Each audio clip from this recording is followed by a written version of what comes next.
তাইলে তো নিউ সত্যি তোর গার্লফ্রেন্ড তোর সাইরা গেছে গা, তাই না? হ্যাঁ তো সাইরা গেছে গা, বাদ দে এই বিষয়। বাদ দে মুখে, তোর সাইরা গেছে গা কে লেগে হেডা কো এটা হুদল লেগে তোর অনেক পছন্দের ওয়েট করতেছিলাম, কি হয়েছে তাড়াতাড়ি কো কে লেগে সারছে তোরে? বাদ দে, ওর কথা শোনা লাগতো না, ওর মাথায় সমস্যা আছে। তুই আমার প্রথম প্রথম বুঝ দিলে এবো।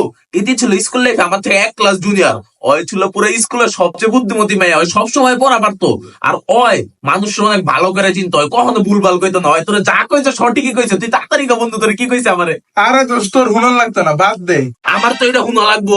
ইতি ছিল আমার ছোট বোনের মতো, ওই কখনো ভুল ডিসিশন নিতে পারে না। তুই কিছু না কিছু করছোস, একটা হলে তোর রাকাইতের মতো দেখা যায়, দেখা তোর সাইরা দিছে। নাহলে তুই ম্যাথ দিয়ে কোনো খারাপ নজর তাকাইছোস। কি রে কি করছোস কস না কে? ইতি কইছে তোমার বন্ধুরে নেশা করার মতো দেখা যায়, হয়তো ওরা ছেড়া দিবা, নয়তো আমি তোমারে ছেড়ে দিব। আসলে ওই মেয়ের মাথায় সমস্যা আছে বুঝছস না। ওই স্কুল লাইফে বেশি বেশি পড়তো, আমরা দেখতাম না। মানুষ যখন লাঞ্চ খাইতে যেত, লাঞ্চ খাইতো না। ওই সারাক্ষণ বয়ে পড়তো। ওই মনে ওয়াশরুমও যাইতো না ঠিক মতো, বুঝছস না। তোর মনে কর যে বেশি পড়তে পড়তে পাগল হয়ে গেছে গা। ওই মেয়ের তোর ভালো লাগতো না। ওই মেয়ের তোর কি আছে, ওই মেয়ের দিয়া করছো। এর চেয়ে বলে যে তোর বেস্ট ফ্রেন্ড আছে না দোষ চৌতি, ওই মেয়েটা বুদ্ধিমান আছে। ওই আবার মনে কর যে ঈদের মতো পাগল না, তুই অন্য রিলেশন করেছে। আমি একবার নিজে বাউ করে দিব পুরাপুরি, বুঝছ না। আমি কথা কয়ে দিব, তোর বেস্ট ফ্রেন্ড একটা সুযোগ সুবিধা বুঝছ না, এক চান্সে রাজি হয়ে যাবো গা। চৌতিও সেম কথা কইছে, তুই একটা নেশা কর, তোর লগে সম্পর্ক রাখলো, আমার লগে সম্পর্ক রাখবো না।